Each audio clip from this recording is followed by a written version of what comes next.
পমিয়া চণ্ডীমাতার মেলা। সরস্বতী পুজোর পরে যে সপ্তমী পড়ে, সেই সপ্তমী দিনে এই মেলা হয়। প্রতি বছরের মতন এবছরেও বসেছে মেলা। আপনারা এখন দেখছেন সেই মেলার ছবি।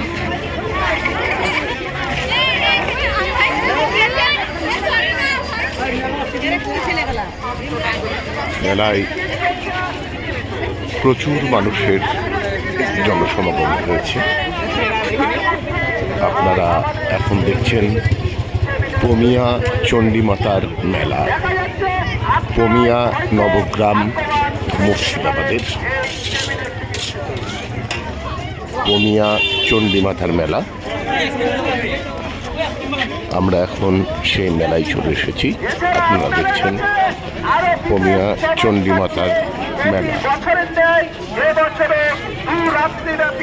বিরাট যাত্রানুষ্ঠানের আয়োজন করা হয়েছে, যার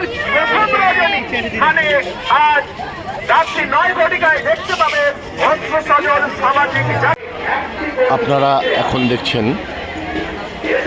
পমিয়ার শ্রী শ্রী চণ্ডীমাতা।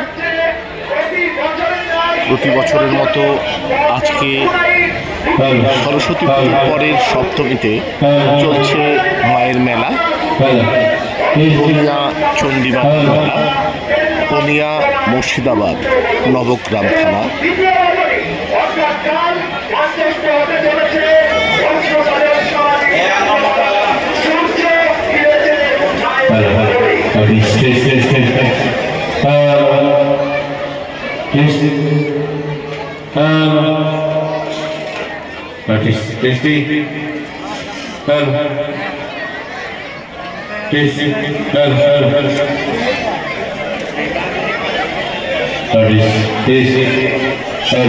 সামনে রয়েছে স্টেজ। এখানে 2 রাত্রি হবে যাত্রাপালা এই স্টেজেই। আজ রাত্রি 9টায় এবং আগামীকাল সন্ধ্যে 7:30টায় শুরু হবে যাত্রাপালা।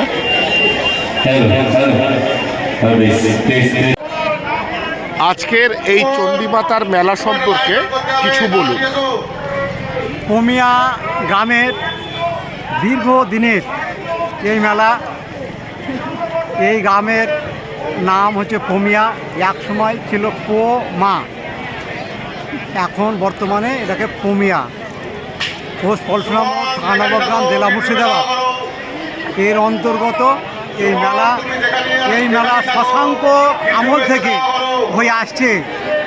আমার বাপ দাদা ঠাকুরদার এবং পিতা পিতামহ পূর্বাপুরুষ একইভাবে এই মেলা চলে আসছে। সপ্তমীর দিন, মাঘী সপ্তমীর দিন এই মেলা হয়। অষ্টমীর দিনে কিছুটা হয়। এই মেলা হোম যজ্ঞ, বলিদান, যাত্রা অনুষ্ঠান, নাটক, কবিগান। বর্তমানে ছাকিন পমিয়া বলে একটা পত্রিকা হয়। এছাড়া এই মেলার মধ্যে এতাদ অঞ্চলের সমস্ত লোক এই দিন এই মেলাতে উপস্থিত থাকে এবং আসে। সর্বস্তরের, সর্বজাতের এবং সর্বমঙ্গলের জন্যে এই মেলা অনুষ্ঠিত হয়। এই মেলা কতদিন থেকে চলছে? প্রায় 200 বছরের উপর থেকে। আচ্ছা। আনুমানিক 200 বছরের উপর থেকে এই মেলা চলছে। মেলাটার স্থান কোথায়? এটা কোন জায়গা? এটা হচ্ছে পমিয়া, পোস্ট পলসুরা মোড়, থানা নবগ্রাম, জেলা মুর্শিদাবাদ। ধন্যবাদ।